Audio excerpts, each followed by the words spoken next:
ಮಾಡ್ತಾ ಇದ್ದೇನೆ. ಇಷ್ಟು ದಿನ ವಾರಕ್ಕೊಂದೇ ದಿನ ಬರ್ತಾ ಇದ್ದೆ, ಇವಾಗ ವಾರ ಫುಲ್ ಬರ್ತೀನಿ ಅನ್ನೋ ಒಂದು ಖುಷಿ ಇದೆ. ಯಾವಾಗಲೂ ನಾನು ಹೇಳೋ ಹಾಗೆ ನಾನು ಜಿ ಕನ್ನಡಕ್ಕೆ, ಬಾಸ್ಕಿ ಸರ್ ಅಂಡ್ ಟೀಮಿಗೆ ಗ್ರೇಟ್ಫುಲ್ ಆಗಿರ್ತೀನಿ. ಆ್ಯಂಡ್ ನನ್ನನ್ನು ನಂಬಿ ನನಗೆ ಸೀರಿಯಲ್ ಆಪರ್ಚುನಿಟಿ ಕೊಟ್ಟಿದ್ದು ಸುಬ್ಬು ಸರ್ಗೆ ಆ್ಯಂಡ್ ಉಮಾ ಮ್ಯಾಮ್ಗೆ ಥ್ಯಾಂಕ್ ಯು ಸೋ ಮಚ್. ನಂಗೆ ಅದೊಂದು ಫಿಯರ್ ಇತ್ತು, ಹೆಂಗಪ್ಪ ಸೀರಿಯಲ್ದು ಅಂದರೆ ಡೈರೆಕ್ಟರ್ ಹೇಗಿರ್ತಾರೆ, ಪ್ರೊಡಕ್ಷನ್ ಟೀಮ್ ಹೇಗಿರುತ್ತೆ ಅಂತ. ಬಟ್ ಆ ಭಯ ಇಲ್ದಂಗೆ ಫ್ರೆಂಡ್ಲಿಯಾಗಿ ಹೋಮ್ಲಿ ಟ್ರೀಟ್ ಮಾಡ್ಕೋತಾ ತುಂಬಾ ಚೆನ್ನಾಗಿದೆ.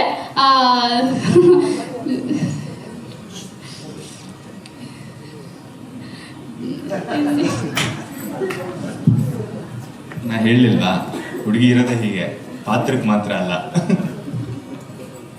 ಇಲ್ಲ, ಅದು ಸ್ಟೇಜ್ ಮೇಲೆ ಮಾತಾಡ್ಬಿಡ್ತಾ ಇದ್ದೆ ತುಂಬಾನೇ.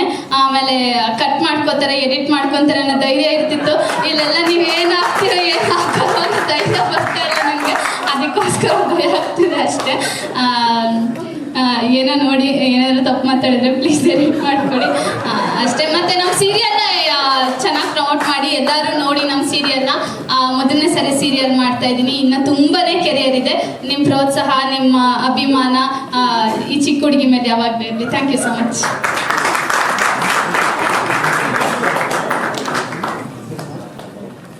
ಇದು ನಮ್ಮ ರಾಜಕುಮಾರಿಯ ಒಂದು ಕಿರು ಪರಿಚಯ.